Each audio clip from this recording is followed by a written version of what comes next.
Good morning students. ఈరోజు మనం business communication first year business communication second యూనిట్లో top down bottom up and horizontal communication గురించి తెలుసుకుందాం. అంటే టాప్ డౌన్ బిజినెస్ అయితే టాప్ డౌన్ కమ్యూనికేషన్ అంటే ఏంటో తెలుసుకుందాం. టాప్ డౌన్ కమ్యూనికేషన్ అంటే ఏంటో తెలుసుకుందాం. అంతేవిధంగా బాటమ్ అప్ కమ్యూనికేషన్ గురించి తెలుసుకుందాం. అయితే బాటమ్ అప్ కమ్యూనికేషన్ అంటే ఏంటంటే అంటే ఎంప్లాయీస్ అందులో ఉన్నటువంటి ఎంప్లాయీస్ అందరూ కూడా అంటే bottom up communication revolves around and inclusive of all employees. అంటే ఎంప్లాయీస్ అందరూ కలిపి చేసుకునే పనిని అనమాట. ఎంప్లాయీస్ దైర్ ఐడియాస్ అండ్ వారి యొక్క జ్ఞానాన్ని అన్ని కంపెనీస్ అన్ని ఉపయోగించుకోవడం అనమాట. కింద స్థాయి నుంచి పెద్ద స్థాయి వరకు, పై స్థాయి నుంచి కింద స్థాయి వరకు ఉన్నటువంటి ఎంప్లాయీస్ వాళ్ళ యొక్క ఐడియాస్ని లేకపోతే వాళ్ళ యొక్క జ్ఞానాన్ని ఏం చేయాలంటే కంపెనీ యూజ్ చేసుకుంటూ ఉంటుంది. ఆ కంపెనీ యూజ్ చేసుకుని దాని ప్రకారంగా కంపెనీని ఏం చేస్తారంటే వాళ్ళు బిల్డప్ చేసుకుంటూ ఉంటారు, అభివృద్ధి చేసుకుంటూ ఉంటారు ఆ కంపెనీని. అందుకనే ఏంటంటే ఇక్కడ అంటే రివాల్వ్స్ అరౌండ్ ది ఇల్యూషన్ అంతర్భాగం అనమాట. ఎంప్లాయీస్లో ఈ బాటమ్ అప్ కమ్యూనికేషన్ అనేది ఒక అంతర్భాగం అనమాట. ఎంప్లాయీస్ అన్నమాట ఏంటి అంతర్భాగం?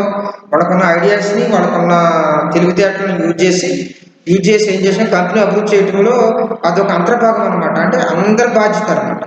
ఆ కంపెనీస్లో పనిచేసేటువంటి వ్యక్తుల యొక్క అందరి బాధ్యత కూడా కంపెనీని డెవలప్ చేయటం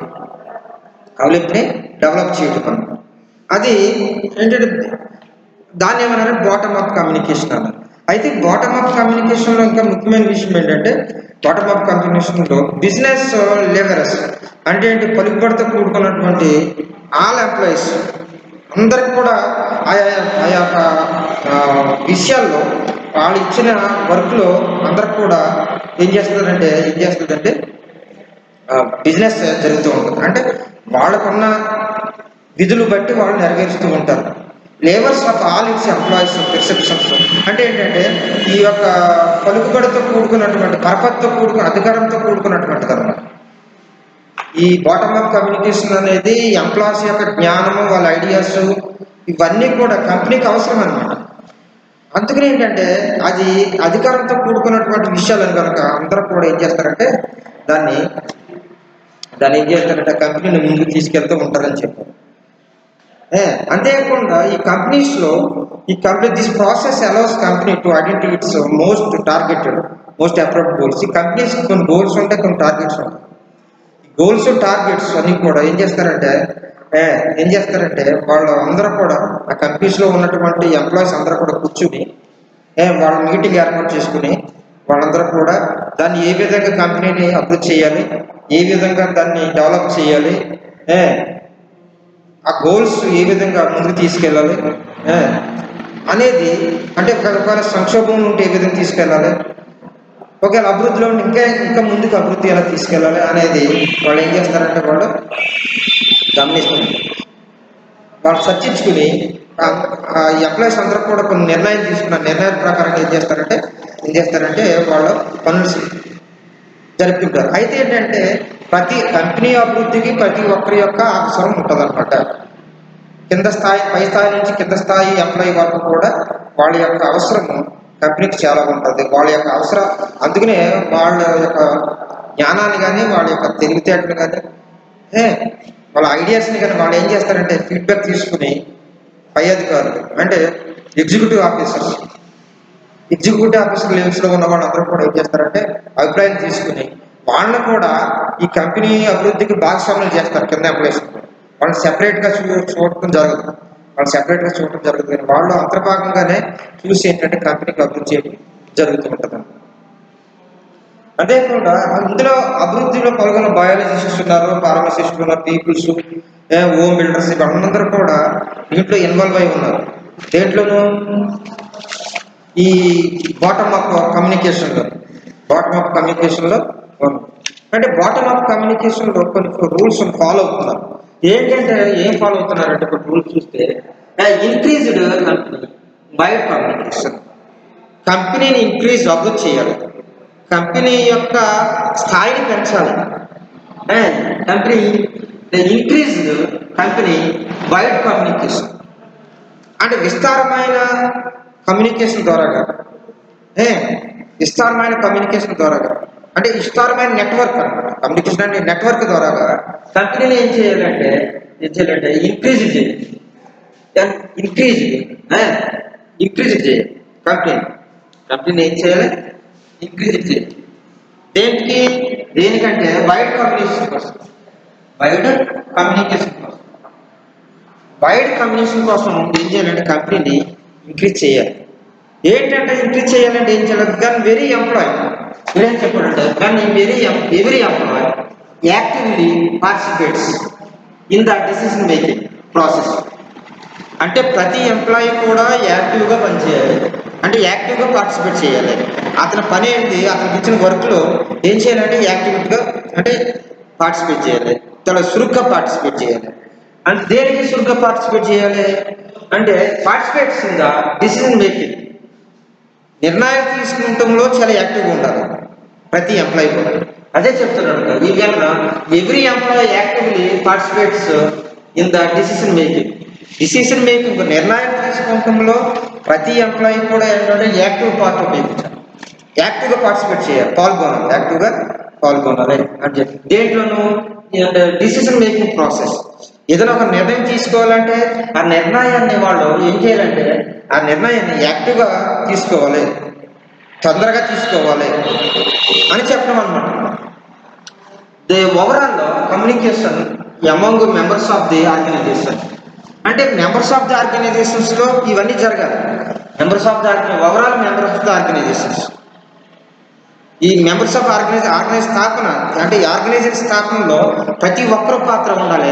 వాళ్ళు తీసుకునే డిసిషన్ మేకింగ్ ఎలా ఉండాలంటే డిసిషన్ మేకింగ్ ప్రాసెస్ చాలా స్పీడ్గా ఉండాలని చెప్తారు. డిసిషన్ మేకింగ్ చాలా స్పీడ్గా ఉండాలని చెప్తారు. చాలా స్పీడ్గా ఉండాలి. ఏదంటే ఈ organization among the members of the organization will increase significantly. ఆ విధంగా వాళ్ళు డిసిషన్ మేకింగ్ స్పీడ్గా తీసుకున్నట్లయితే వాళ్ళు ఏంటంటే సిగ్నిఫికెంట్గా అభిప్రాయాలు తీసుకున్నట్లయితే, భావసూచకంగా అభిప్రాయాలు తీసుకున్నట్లయితే ఆ కంపెనీ ఏమవుతుందంటే ఇంక్రీజ్ అవుతుంది. రెండోది వైడ్ కమ్యూనికేషన్ ద్వారా. వైడ్ కమ్యూనికేషన్ అంటే ఏంటి? వాళ్ళు తొందరగా నిర్ణయాలు తీసుకుని కంపెనీ అభివృద్ధికి తోడ్పడతారు. ఆ విధంగా తోడ్పడితే వైడ్ కమ్యూనికేషన్ ఆ వ్యవస్థ అంతా కూడా ఏమవుతుందంటే ఆ కంపెనీ ఇంక్రీజ్ అవుతుంది, అభివృద్ధి చెందుతుంది. ఎప్పుడు అభివృద్ధి చెందుతుందంటే ప్రతి ఒక్కరు కూడా ఎంప్లాయీస్లో ప్రతి ఒక్కరు కూడా ఏం చేయాలంటే డిసిషన్ మేకింగ్లో పార్టిసిపేట్ చేసి all over the communication making members of the అంటే ఆ కంపెనీలో ఉన్న మెంబర్స్ అందరూ కూడా ప్రతి ఒక్కరు కూడా ఏం చేయాలంటే డిసిషన్ మేకింగ్ చాలా స్పీడ్గా తీసుకోవాలి. డిసిషన్ మేకింగ్ ప్రాసెస్లో తీసుకుంటే నా కంపెనీ అభివృద్ధి చెందుతుంది అని చెప్తున్నాను. అభివృద్ధి చెందాలని చెప్తాను. అంతే ఇప్పుడు ఏం చెప్తున్నాడు చూడండి ఇక్కడ.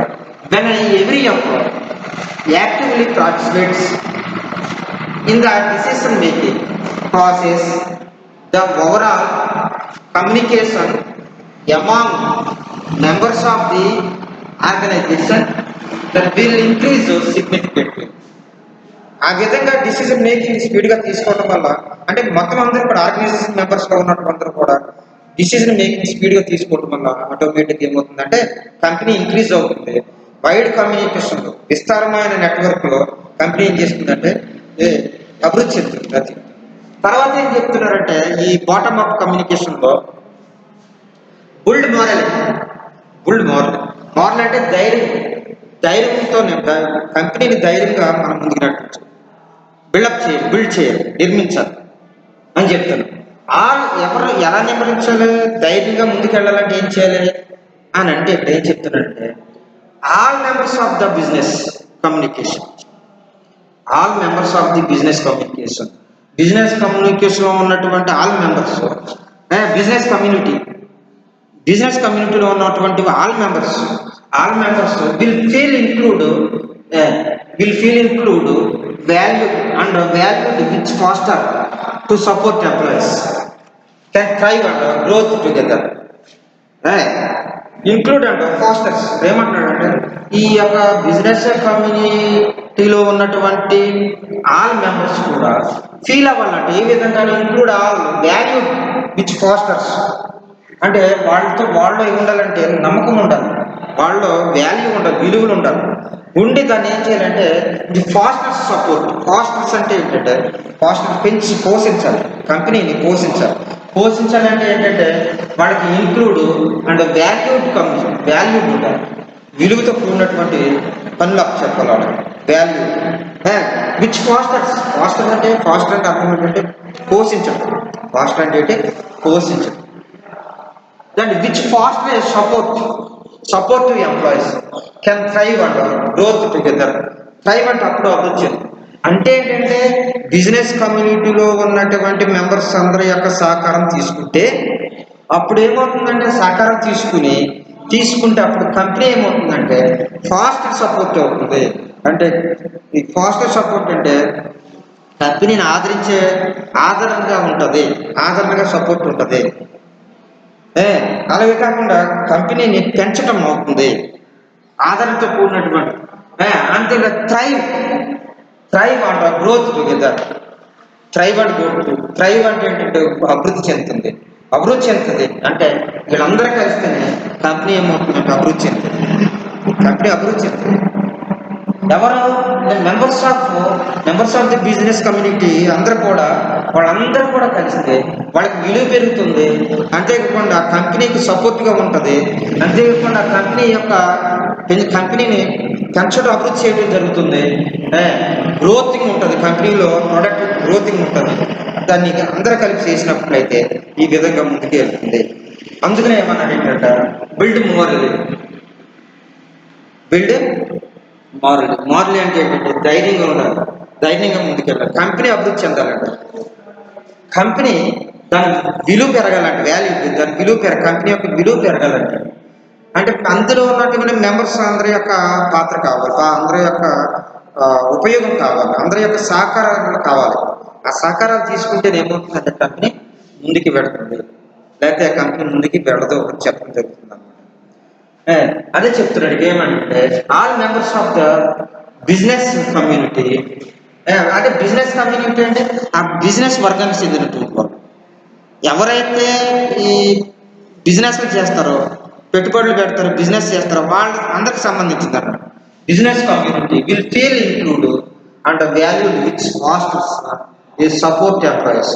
ఆ విధంగా ఎంప్లాయీస్ కూడా సపోర్ట్గా ఉంటుంది.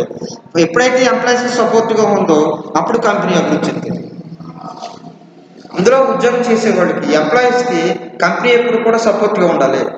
కంపెనీ సపోర్ట్గా లేదనుకోండి ఎంప్లాయీస్ కూడా వాళ్ళ శ్రద్ధతో పనిచేయలేదు అని చెప్తున్నాను.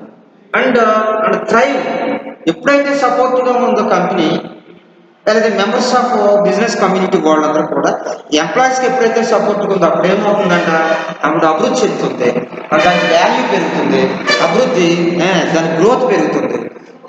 అంటే దాని క్యాపిటల్ గ్రోత్ పెరుగుతుంది అని చెప్తున్నారు. తర్వాత ఇంకేం చెప్తారంటే షేర్ సొల్యూషన్ తీసుకునే షేర్ సొల్యూషన్ అంటే మనం షేర్ విషయంలో పరిష్కారం చూసుకోవాలి. షేర్ విషయంలో పరిష్కారం ఏంటి? పరిష్కారం అంటే ఏ wide healthy of brain power goes in to the problems of the company as they arise, which will result in the quick problem solver and more efficient solution. ఏం చెప్తున్నారంటే share A wide healthy of brain. ఆ కంపెనీస్లో పనిచేసే వాళ్ళకి wide healthy brain అంటే కన్నింగ్గా ఉండకుండా వాళ్ళు ఫ్రాంక్గా వాళ్ళు ఏం చేస్తారు మంచి బ్రెయిన్తో. హెల్తీ బ్రెయిన్ అంటే ఏంటంటే ఎటువంటి రాజకీయాలు కానీ లేకపోతే ఎటువంటి కుట్రలు కుయుత్తులు జరగకుండా హెల్తీ బ్రెయిన్తో ఉపయోగించి అంటే నష్టపరచకుండా మాట చెప్పాలంటే కంపెనీని నష్టపరచకుండా ఉండడానికి ఏముండాలంటే అక్కడ ఈ వైడ్ హెల్తీ బ్రెయిన్ ఉండాలి. అంటే విస్తారమైన ఆలోచన ఉండాలి అక్కడ. విస్తారమైన డిసిషన్ మేకింగ్ ఉండాలి. అందుకని అంటే brain power goes to the problems of the company. ఎప్పుడైతే ఈ పవర్స్ ఉన్నాయి, బ్రెయిన్ పవర్స్ ఏమంటే కంపెనీ ప్రాబ్లమ్స్ని ఏం చేస్తారట, సాల్వ్ చేస్తారు. కంపెనీ ప్రాబ్లమ్స్ సాల్వ్ చేస్తారు. అందుకని the problems of the company as they arise. ఒకసారి ఎప్పుడైతే ఈ వైడ్ బ్రెయిన్తో యూత్ వాళ్ళు పనిచేస్తున్నారో వాళ్ళు కంపెనీస్ ఉన్న ప్రాబ్లమ్స్ని ఏంటో అనేది బయట తిరుగుతారు. వాళ్ళ ఎప్పుడైతే అక్కడ మెంబర్స్, ఆ ఎంప్లాయీస్ ఎవరైతే అక్కడ కంపెనీలో పనిచేస్తున్నారో ఆ పనిచేసే ఎంప్లాయీస్ వైడ్ బ్రెయిన్తో యూజ్ చేసి, బ్రెయిన్తో ఆలోచించి ఏంటంటే కంపెనీలో ఉన్నటువంటి సమస్యల్ని బయట తెలియజేస్తే, సమస్యను తెలియజేస్తే దాన్ని ఏం చేస్తారు, వీళ్ళు రిజల్ట్ క్విక్లీ ప్రాబ్లమ్ సాల్వ్ చేయొచ్చు. ఆ కంపెనీలో ఉన్న లోటుపాట్లని తెలియపరిచినట్లయితే ఉద్యోగస్తులు, ఎంప్లాయీస్ ఆ కంపెనీకి ఉన్న లోటుపాట్లను ఎవరైతే ఆ కంపెనీలో తెలియజేస్తారు, లేకపోతే బయటకు తెలియపరిచినట్లయితే ఆటోమేటిక్గా ఏమవుతుందంటే ప్రాబ్లం సాల్వ్ అవ్వడానికి ఉపయోగపడుతుంది. అందుకని ఇక్కడ ఏమంటున్నాడంటే company as the arise which will result in quicker problem solving. అంటే ప్రాబ్లమ్ సాల్వ్ చేయడానికి, తొందరగా ప్రాబ్లమ్ సాల్వ్ చేయడానికి ఉపయోగపడుతుంది. ఆ సమస్య చెప్పకుండా అలాగే ఉంచారనుకోండి, కంపెనీ నష్టపోవడానికి కూడా ఆస్కారం ఉంటుంది, కంపెనీ లాస్లోకి వెళ్ళడానికి కూడా ఉంటుంది. అందుకని కంపెనీలో ఉన్నటువంటి లోటుపాట్లను ఎప్పుడైతే పైకి చెప్పారో, పైకి తెలిసినాయో దాన్ని తొందరగా దాని యొక్క పరిష్కారాన్ని పరిష్కరించడానికి, దానికి ఉన్న సమస్యను పరిష్కరించడానికి, ఆ రిజల్ట్ తీసుకురావడానికి, ప్రాబ్లమ్ని సాల్వ్ చేయడానికి ఉపయోగపడుతుంది. అండ్ మోర్ ఎఫిషియెంట్ సొల్యూషన్స్ ఉంటారు. మోర్ ఎఫిషియెంట్ సొల్యూషన్ ద్వారా ఏం చేస్తారంటే దాన్ని పరిష్కారం చేయవలసి, మోర్ ఎఫిషియెంట్ సొల్యూషన్ ద్వారా పరిష్కారం చేయవలసి. అయితే ఇక్కడ ఏం చెప్పారు చూడండి, ఇక్కడ ఏ wide has the brain power goes two into the problems of the company as they arise which will result in quicker problem solving and more efficient solution. Solving and more efficient solution అంటే solution ఎప్పుడైతే సమస్యను ఎప్పుడైతే నువ్వు బహిర్గత చేసావో, సమస్యను ఎప్పుడైతే మనం బయటికి చెప్పామో, ఆ చెప్పడం వల్ల ఏమవుతుందంటే ఆటోమేటిక్గా ఏమవుతుందంటే సమస్యకు పరిష్కారం దొరుకుతుంది. అది ఆ సమస్యను అలాగే పెట్టి కూర్చుంటే ఏమవుతుందంటే సమస్య పరిష్కారం కాదు కదా. రెండోది ఏంటంటే కంపెనీ నష్టాల్లో నడవడానికి కూడా ఆస్కారం ఉంది, నష్టాల్లో జరగడానికి ఆస్కారం ఉంది అని చెప్పడం జరుగుతుంది. అందుకని ఏంటంటే అంటే ఒక కంపెనీకి ఏమేమి ఉండాలో, ఏమేమి విషయాలు ఉండాలో, ఏమేమి ఉండాలనేది ఇక్కడ తెలియజేయాలి. అంటే కంపెనీకి ఉండవలసిన ఏంటంటే ఇంక్రీజ్డ్ కంపెనీ వైడ్ కమ్యూనికేషన్ ఉండాలి, అలాగే బిల్డ్ మోరల్ ఉండాలి, అలాగే షేర్ సొల్యూషన్ ఉండాలి, తర్వాత ఇంకేమి ఉండాలి చూడాలి. తర్వాత చూడండి, ఇంక్రీజ్డ్ కొలాబరేషన్ అంటే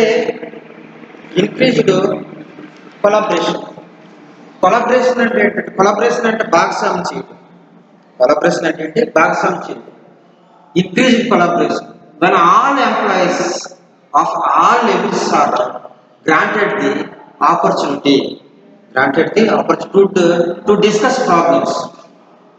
అంటే ఏంటంటే all employees of all levels అంటే ఎంప్లాయీస్లో ఏ లెవెల్లో ఉన్నటువంటి వ్యక్తులైనప్పుడు కూడా, ఉద్యోగస్తుల్లో ఏ లెవెల్లో ఉన్నటువంటి ఆల్ లెవెల్స్ ఆఫ్ ఎంప్లాయీస్ అందరూ కూడా ఏంటంటే granted the opportunity to discuss problems.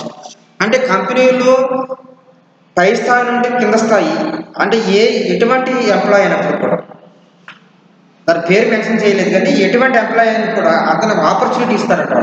Opportunity ఇవ్వాలని ఇస్తే ఏంటంటే granted opportunity to discuss the problem discuss చేయడానికి ఏంటంటే ఆపర్చునిటీ గ్రాంట్ చేయాలి, అవకాశాలు ఇవ్వాలి. అవకాశాలు ఇస్తేనే వాళ్ళు ఏం చేస్తారంటే వాళ్ళు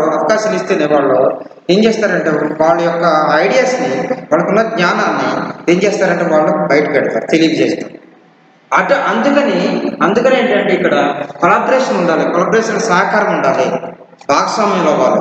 దేంట్లో భాగస్వామ్యం అవ్వాలంటే ప్రాబ్లమ్స్ని డిస్కస్ చేయటంలో. అంటే కంపెనీకి వచ్చిన ప్రాబ్లమ్స్ ఏమైనా ఉంటే ఆ కంపెనీకి వచ్చిన ప్రాబ్లమ్స్ డిస్కస్ చేయాలండి. ఏం చేయాలంటే ఆపర్చునిటీ ఇవ్వాలండి, గ్రాంటెడ్ ఆపర్చునిటీ ఇవ్వాలండి. ఎవరికి ఆపర్చునిటీ ఇవ్వాలి అని అంటే all employees of all levels, ప్రతి ఏ లెవెల్లో ఉన్నాడు ఆల్ లెవెల్స్, వాళ్ళ టాప్ టు బాటమ్ లెవెల్స్లో ఉన్నటువంటి వాళ్ళు ఉద్యోగస్తులు ఆపర్చునిటీ ఇవ్వాలి. ఆపర్చునిటీ వాళ్ళు డిస్కస్ చేసి ప్రాబ్లం ఏంటో వాళ్ళు తెలియజేస్తారు. అంతేకాకుండా bounce ideas of bounce ideas of the another and build trust across department. అంటే ఏంటంటే అకస్మాత్తుగా ఐడియాస్ వాళ్ళకున్న ప్రాబ్లమ్స్ డిస్కస్ చేస్తారు. వాళ్ళకున్న ఐడియాస్ని ఒక్కసారిగా ఉన్న ఐడియాస్ అన్ని కూడా అకస్మాత్తుగా వచ్చే ఐడియాస్ అన్ని కూడా అంటే వాళ్ళకున్న ఐడియాస్ని వాళ్ళకున్న జ్ఞానాన్ని ఐడియాస్ని ఏం చేస్తారంటే వన్ అనదర్ పంచుకుంటారు. ఒకరికొకరు పంచుకుంటే కాకుండా one another and build trust across the డిపార్ట్మెంట్లో ఆ కంపెనీలో ఏం చేస్తారంటే ఇంటి ట్రస్ట్ ఒక నమ్మకాన్ని ఏర్పరుస్తారు. ఓహో, నేను కూడా ఈ కంపెనీలో ఉన్నాను అనే గుర్తింపు ఉంది అని ఒక భావన ఏర్పడుతుంది. కొన్ని కంపెనీస్లో అలాగే ఉంటుంది. కొన్ని కంపెనీస్లో ఏముంటుందంటే పై స్థాయి వాళ్ళే డిసిజన్ మేకింగ్ తీసుకుంటారు. ఎగ్జిక్యూటివ్స్ లెవెల్ వాళ్ళు డిసిజన్ మేకింగ్ చేసుకుని వాళ్ళ కింద స్థాయిని పట్టించుకోరు. కానీ కంపెనీ అభివృద్ధి చెందాలంటే టాప్ టు బాటమ్ లెవెల్స్లో ఉన్నటువంటి ఎంప్లాయీస్ అందరిని కూడా తీసుకుని వాళ్ళతో చర్చిస్తే కొన్ని సమస్యలు ప్రాబ్లమ్స్ డిస్కస్ అంటే కొన్ని ఆపర్చునిటీ ఇచ్చినట్లయితే ప్రాబ్లమ్స్ డిస్కస్ చేయడమే కాకుండా వాళ్ళు ఐడియాస్ వాళ్ళకు వచ్చే ఐడియాస్ అన్నీ కూడా వాళ్ళు ఒకరికొకరు పంచుకుని కంపెనీ యొక్క ట్రస్ట్ని వాళ్ళు పొందగలుగుతారు. వాళ్ళ కంపెనీ యొక్క నమ్మకాన్ని వాళ్ళు పొందగలుగుతారు అని చెప్పమని. అందుకని ప్రతి ఒక్కరు కూడా ఏంటంటే ఈ కంపెనీస్ ఏం చేయాలంటే ఇంక్రీజ్ కొలాబరేషన్ చేయాలి. అంటే అందరికీ సహకారం తీసుకోవాలి. ఒకరితోనే కంపెనీ డెవలప్ అవుతుంది. అందరి సహకారంతో కంపెనీ ఏమవుతుందంటే డెవలప్ అవుతుంది. అందరి సహకారంతో కంపెనీ డెవలప్ అవుతేనే ఆ కంపెనీ అభివృద్ధి చెందుతుంది. ఆ కంపెనీకి ఎక్కువగా మంచి లాభాలు వస్తాయి. ఎప్పుడైతే అక్కడ ఆ యొక్క కింద స్థాయి లెవెల్లో ఉన్న వాళ్ళ అవకాశాలు లేదో వాళ్ళకున్న జ్ఞానాన్ని అలాగే ఉండిపోవాలి. వాళ్ళకి జ్ఞానం ఉంటుంది, వాళ్ళకి ఐడియాస్ ఉంటాయి. ఐడియాస్ని కూడా కంపెనీ ఏంటంటే ప్రతి ఒక్కరి ఐడియాస్ని కూడా కంపెనీ ఏం చేస్తుంది పరిగణలోకి తీసుకుని ఆ కంపెనీ అభివృద్ధికి వాళ్ళని కూడా భాగస్వామ్యం అంటే టాప్ టు బాటమ్ లెవెల్స్లో ఉన్నటువంటి ఆల్ ఎంప్లాయీస్ ని భాగస్వామ్యం చేయడానికి ఎంతగానో ఉపయోగపడుతుందని చెప్తుంది. ఆ విధంగా ఆ కంపెనీస్ ఆ విధంగా ఏంటంటే ఇంక్రీజ్డ్ కొలాబరేషన్ సహకారం పెంచుకోవాలి. ఆ యొక్క కంపెనీస్లో పనిచేసేటువంటి ఉద్యోగస్తులు కింద స్థాయి ఉద్యోగస్తులను కూడా కలుపుకుని పోవాలి. వాళ్ళ ఐడియాస్ని తీసుకోవాలి. ఐడియాస్ని కూడా అమలు చేస్తేనే కంపెనీ అభివృద్ధి చెందుతుంది అని చెప్తున్నారు. తర్వాత ఏంటంటే bagging down of employees. Bagging అంటే స్టక్ అనమాట. స్టక్ డౌన్ ఎంప్లాయీస్ని స్టక్ చేయడం అంటే కూర్చొని వాళ్ళని నష్టపరితం కాకుండా స్టక్ చేయకుండా ఉండాలి. అండ్ బాగింగ్ డౌన్ ఎంప్లాయీస్ మన all employees participated large decisions. చిన్న విషయాల్లోనూ కాకుండా పెద్ద విషయాల్లో కూడా ఏం చేయాలంటే కంపెనీ ఏం చేయాలంటే వాళ్ళని కూడా ఇన్వాల్వ్ చేయాలి. కంపెనీ ఏం చేయాలంటే వాళ్ళని కూడా డిసిషన్ మేకింగ్ లార్జ్ డిసిషన్ చిన్న విషయాలే కదా, పెద్ద విషయాల పరిష్కారంలో కూడా పెద్ద సమస్యలను పరిష్కరించే విషయాల్లో కూడా ఏం చేయాలంటే ఆల్ ఎంప్లాయీస్ని ఏం చేయాలంటే పార్టిసిపేట్ చేయాలి. కొన్ని చిన్న విషయాలకి వాళ్ళు పిలుస్తారు తప్ప పెద్ద విషయాలకి కాదు. అంటే ఎవరికి ఏ జ్ఞానం ఉందో తెలియదు, ఎవరికి ఏ ఐడియాస్ ఉందో తెలియదు కనుక అందరినీ కూడా పార్టిసిపేట్ చేసి ఏం చేయాలంటే పెద్ద డిసిషన్ మేకింగ్లో వాళ్ళు కూడా ఏం చేయాలంటే భాగస్వామ్యం చేయాలి అని చెప్పి they get bog down by the share responsibility. ప్రతి ఒక్కరు కూడా అలా చేయటం వల్ల కంప్లీట్ రెస్పాన్సిబిలిటీ ఉంటుంది. షీర్ అంటే కంప్లీట్ అని అర్థం. షీర్ రెస్పాన్సిబిలిటీ అంటే కంప్లీట్ రెస్పాన్సిబిలిటీ ఉంటుంది. ప్రతి ఒక్కరు కూడా ఏముంటుందంటే ప్రతి ఒక్కరి మీద బాధ్యత ఉంటుంది. అమలు చేయడం ప్రతి ఒక్కరి మీద నాకు ఒక బాధ్యత చెప్పారు అని ఒక బాధ్యత వాళ్ళు ఉంటుంది. ఒక బాధ్యత అందుకని ఇక్కడ ఏమన్నాడు, they can get down the share responsibility. Employees can be taken away from they own task. ఆ విధంగా ఎప్పుడైతే కంపెనీలో ఆల్ ఎంప్లాయీస్ ఇన్వాల్వ్ చేస్తారో వాళ్ళు అందరూ ఏం చేస్తారంటే employees can be taken away from their own task. వాళ్ళ టాస్క్లో ఏం చేస్తారంటే నిమగ్నమై ఉంటారు. ఆ టాస్క్ తీసుకుని ఏం చేస్తారంటే వాళ్ళ ఐడియాస్ పరంగా కంపెనీ అభివృద్ధి చేయడానికి ముందుకెళ్తారు. అభివృద్ధి అందుకని ఏమంటారంటే employees can be taken away from their own task and pulled into large projects. అంతేకాకుండా వాళ్ళ యొక్క తెలివితేటలతో వాళ్ళకి ఇచ్చిన పనిని ముందుకు తీసుకెళ్తారు. అంతేకాకుండా ఎందుకంటే వాళ్ళు ఏం చేస్తారంటే పెద్ద పెద్ద ప్రాజెక్టులు చేపట్టడానికి కూడా ఉపయోగపడదు. పెద్ద పెద్ద ప్రాజెక్ట్స్ వాళ్ళు చేయడానికి ఉపయోగపడదు. పెద్ద పెద్ద ప్రాజెక్ట్స్ అంతేకాకుండా causing them to lose precious. అంతేకాకుండా causing them to lose the precious time. Precious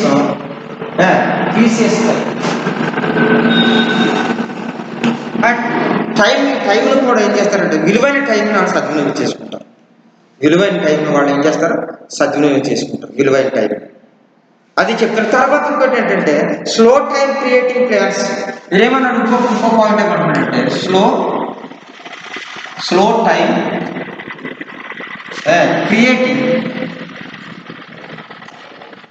creating plans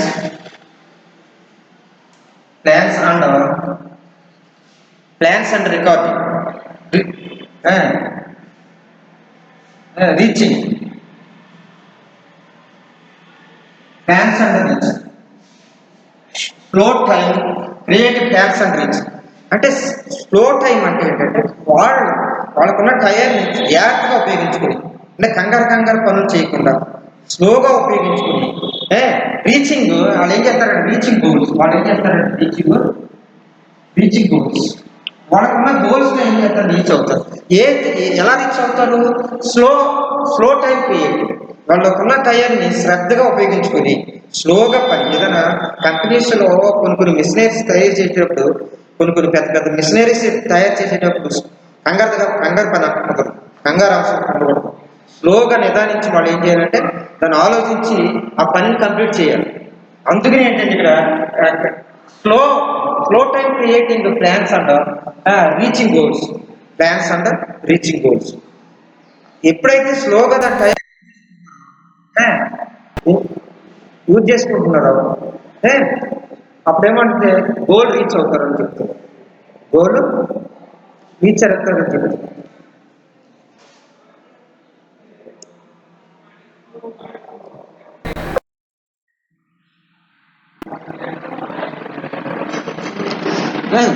goal reach అవుతారని చెప్తున్నారు.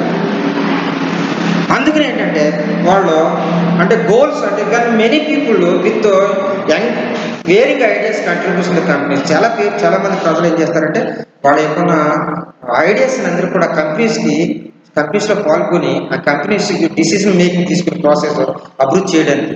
అంతేకాకుండా వీళ్ళు తీసుకున్న అంటే వీళ్ళు స్లో టైం క్రియేటింగ్ వల్ల రీచ్ గోల్స్ ఏ విధంగా వెళ్తారంటే ఆ కంపెనీస్కున్న తగాదాలు కానీ అండ్ డిసిజన్ మేకింగ్ కానీ తగాదాలు గొడవలు ఏమైనా ఉంటే వైపు కానీ అండ్ డిసగ్రిమెంట్స్ ఉంటే ఏమైనా and can arrange this can lead delay with the plans and reaching goals. And delay అవ్వకుండా ఉంటారు. అక్కడ ఉన్నటువంటి కాన్ఫ్లిక్ట్స్ గొడవలు కానీ అండ్ డిసిజన్ మేకింగ్ కానీ ప్రాసెస్ కానీ అండ్ డిసగ్రిమెంట్స్ ఏమైనా ఉంటాయి అవన్నీ కూడా ఏంటంటే సకాలంలో వాటిని పరిష్కరించుకుంటే ఆటోమేటిక్గా రీచ్ గోల్స్ ప్లాన్ తీసుకొస్తాం. అంటే అక్కడ కంపెనీస్లో ఉన్నటువంటి సమస్యలన్నీ పరిష్కరించుకుంటే అప్పుడు వాళ్ళు అనుకున్న గోల్స్ని రీచ్ అవుతారు. వాళ్ళు అనుకున్న గోల్స్ని ఆటోమేటిక్గా వాళ్ళు ఏం చేస్తారు, రీచ్ అవుతూ ఉంటారు అని చెప్పి. తర్వాత ఇన్యాక్యురేట్ రిఫ్లెక్షన్ ఆఫ్ డేట్ అని ఇన్యాక్యురేట్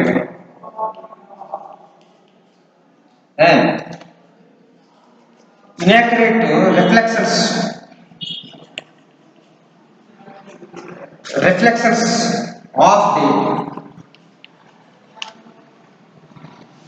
ఆఫ్ డేట్ అంటే ఏంటంటే ఇక్కడ a variety of people working in the some project. చాలా మంది కొన్ని వెరైటీ పీపుల్స్, రకరకాలైన ప్రజలు ఏం చేస్తారంటే వాళ్ళు కొన్ని ప్రాజెక్ట్స్లో పనులు చేస్తూ ఉంటారు సైమల్టేనియస్గా. అంటే ఏకకాలంలో రకరకాలైన మనుషులు, రకరకాలైన పీపుల్ ఏం చేస్తారంటే వర్క్ చేస్తూ ఉంటారు.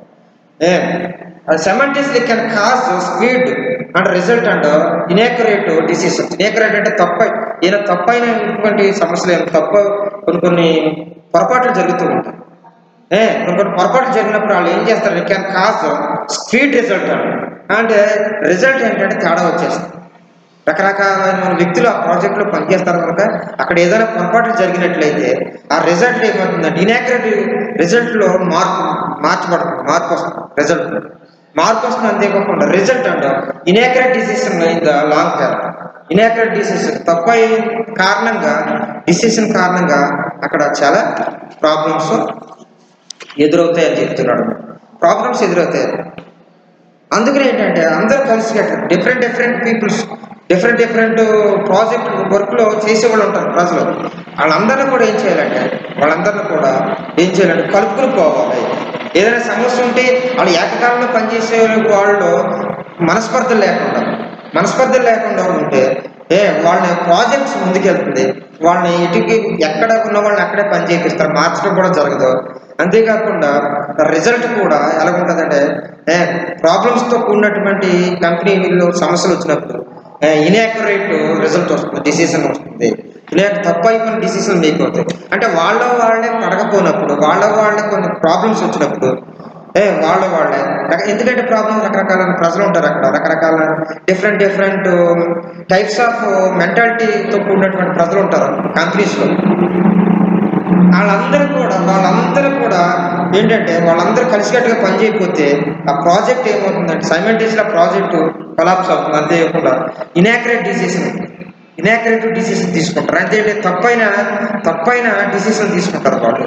తప్పుడు డిసిషన్లు అంటే తప్పుడు నిర్ణయాలు తీసుకుంటారు. డిసిషన్ అంటే నిర్ణయం. తప్పుడు నిర్ణయాలు తీసుకుంటారు. దానివల్ల ఏమవుతుందంటే ఇంత లాంగ్ టర్మ్ ఆ తప్పుడు నిర్ణయం వల్ల కంపెనీ లాంగ్ టర్మ్ అంతా కూడా ప్రాబ్లం అవుతుంది అని చెప్పడం జరుగుతుంది. ఇది top down bottom up communication. Top down communication అంటే తెలుసుకున్నాం. తర్వాత బాటమ్ అప్ కమ్యూనికేషన్ గురించి తెలుసుకున్నాం. రేపు హారిజాంటల్ కమ్యూనికేషన్ గురించి చూద్దాం. ఓకేనా? Thank you.